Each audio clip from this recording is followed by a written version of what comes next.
everybody, welcome to this video. So today I'm going to show you the books that I read this November and the books that I bought as well. So I guess I'll start dun sa una kong binasa this November. Ito talaga, last year ko pa siya inaantay na mag-November kasi gusto kong malaman kung ano ba yung factor, bakit November yung title nito, and kung may relation ba yung November doon sa takbo ng story. And ito yung Moomin Family in November ni Tove Jansson. So, Moomin Family in November, just a quick background, is the last of the Moomin series. So, yung Moomin series is a series of books centered sa isang family called the Moomin Family and yung mga friends and acquaintances nila. But what makes this book different from other books doon sa series is that dito, wala yung Moomin Family. Ang main characters sa book na ito ay yung 6 acquaintances nila. And yung story niya is tumakbo sa kung paano yung 6 characters learned to discover kung sino ba sila and kung ano ba yung idea nila ng Moomin Family.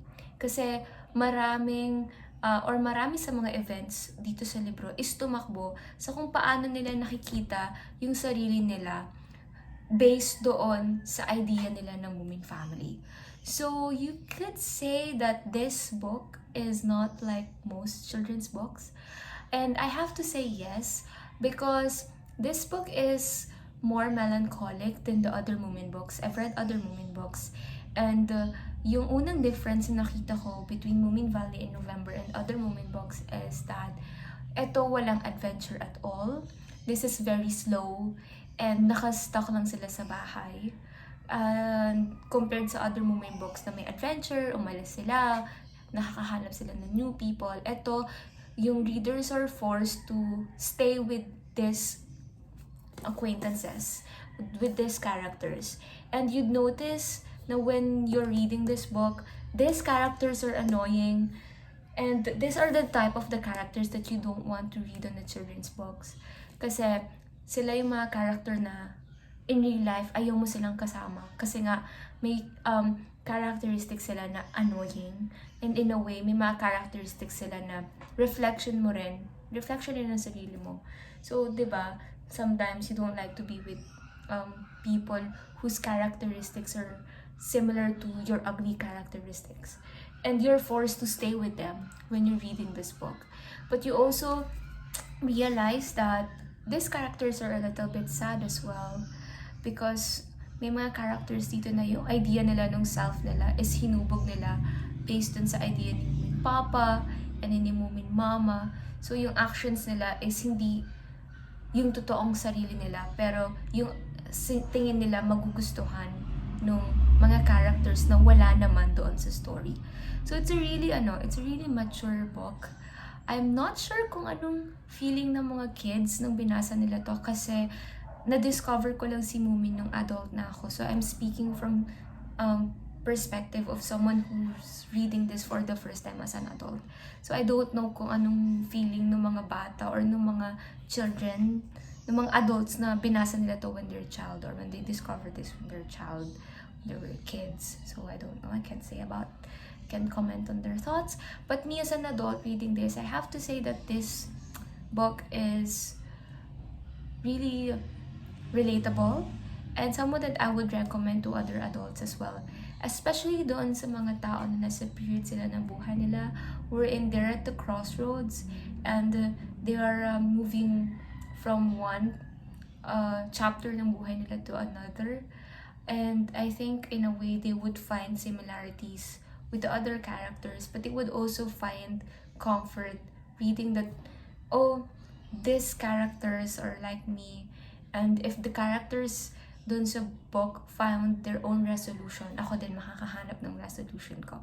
So it's really perfect for November because November is the time wherein you reminisce about the past, but you also look forward to the future, and you also look forward to the coming Christmas. So, crossroads din yung November in a way. So, the second book that I read this month is the book called Brooklyn. Ito, I chose this book because I finished reading Chronicles Volume 1 last month. And I wanted to read something na yung setting is New York, post-war. Ito is tungkol sa isang Irish girl named Ailish who one day met a priest who offered an opportunity for her to work in Brooklyn in New York. And she left Ireland, she left her mother and her sister. And on her own journey sa Brooklyn, she realized a lot of things about herself. She met someone and then she enrolled in a night school, but then something happened in her family that forced her to go back to Ireland. And when she's back in Ireland, she realized that New York, her experiences in New York is nothing but a dream, something that happened in the past, and she realized that, oh, I missed Ireland, this is home, I wanted to stay here. And so yun yung dilemma niya, should she stay or kailangan ba niyang bumalik sa Ireland or sa Brooklyn, because meron na rin siyang na-discover about herself sa Brooklyn, or magsistay ba siya sa Ireland where it's comfortable and nandun yung family niya and nandun yung mga taong kilala niya. In a way, I have to say that medyo related sila ni Moomin Family in November, because this book also talks about nostalgia. It also talks about the good old days and the memories we have and memories we had with people. And like the characters in Moomin Valley in November, Ailish is also at the crossroads ng buhay niya na hindi niya alam kung saan ba siya pupunta. Pupunta siya ba siya dito or pupunta ba siya doon. And something that I realized while I was reading Brooklyn is that yung option ni Ailish sa book, wala doong bad. Pareho siyang good actually. And nagbo-boil down siya sa discernment ni Ailish. Ano ba sa tingin niya yung pipiliin niya na mas mag-grow siya as a person and mas makikilala niya yung sarili niya. And I noticed that in our lives, in my life, and I guess in the lives of other people as well, meron silang point na kailangan nilang pumili between two options na wala namang masama. Pareho silang mabuti. Pero kailangan mo talagang piliin kung ano ba talaga sa kanila yung mas nag-weigh sa'yo. So, the dilemma is real, and sometimes it feels frightening, but at the same time, when you read stories of someone like Ailish, you'd realize that this is part of life. This is something that I have to discover myself, and this is something that I have to encounter siguro sa buhay ko. So yeah, really relatable and connected sila ng Moomin Valley in November. The third book na binasa ko is Mother Night by Kurt Vonnegut. This is the first time that I'm reading a book from Kurt Vonnegut. Prior to reading this, I had no idea about his works. I know Slaughterhouse something is popular, pero wala rin akong idea about doon. Ito naman, binili ko siya because nakita ko lang siya sa second-hand bookshop. And I wanted to read something with a very intriguing cover. Don't you find this intriguing? I find this intriguing. So, yung story yung Mother Night is merong isang guy, his name's Howard Campbell, and then he worked as a spy ng United States.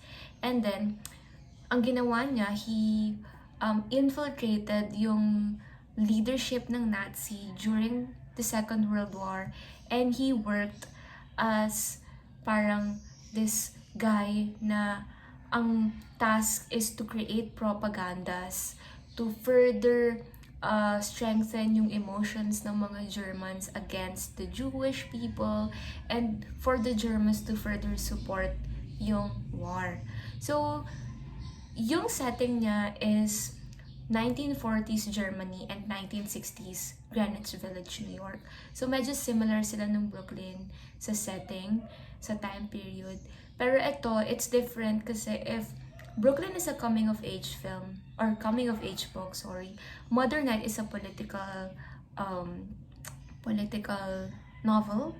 And yung question na makukuha mo doon sa Mother Night, or yung question na tinatanong sa readers ng Mother Night is, when you're doing something bad, but your reason for doing it is for the common good, will you still consider yourself bad?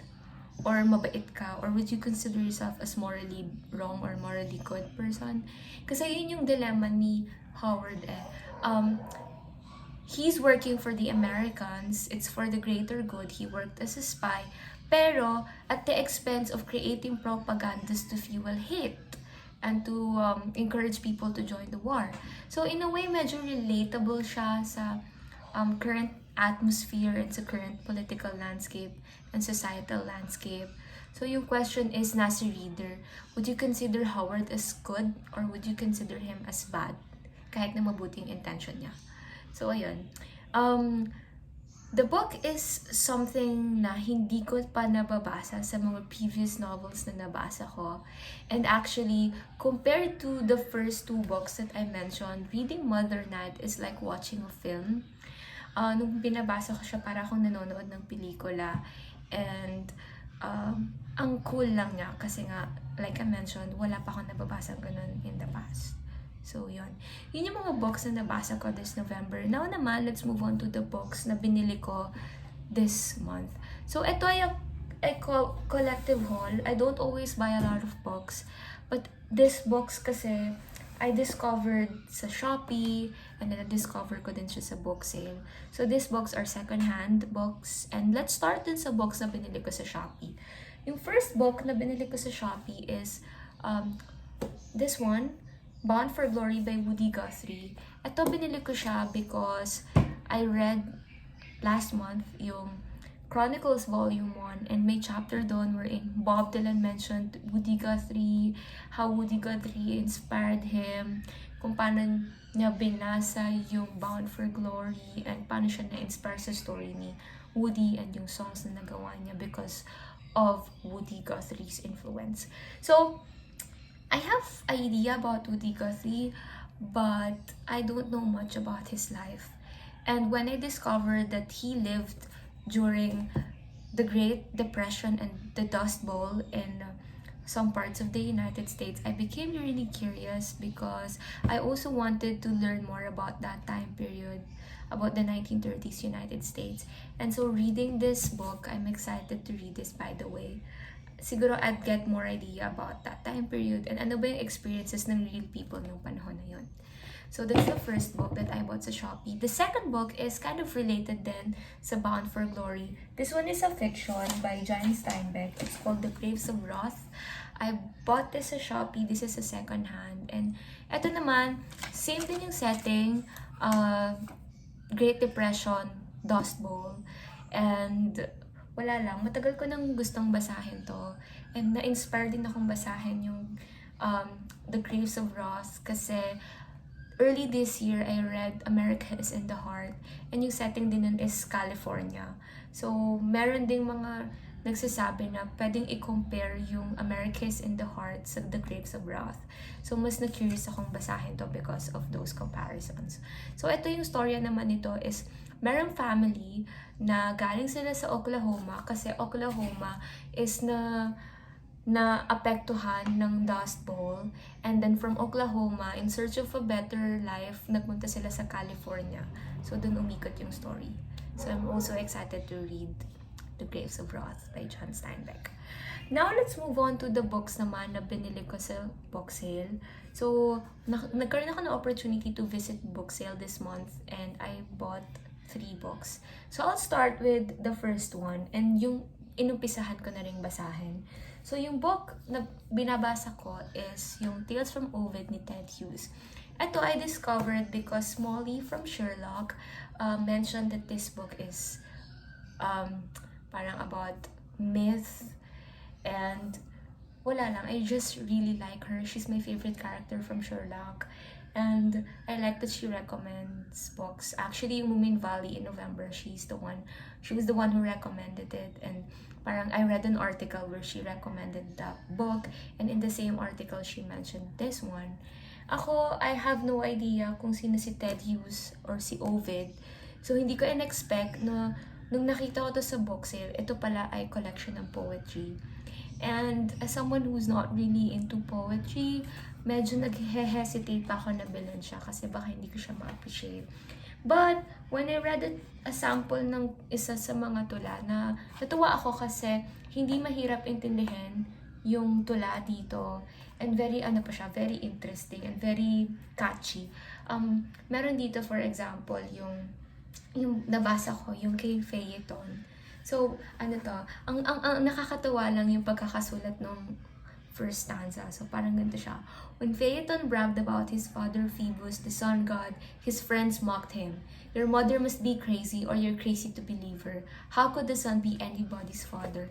So, wala lang. It's not the usual way na sinusulat yung poem.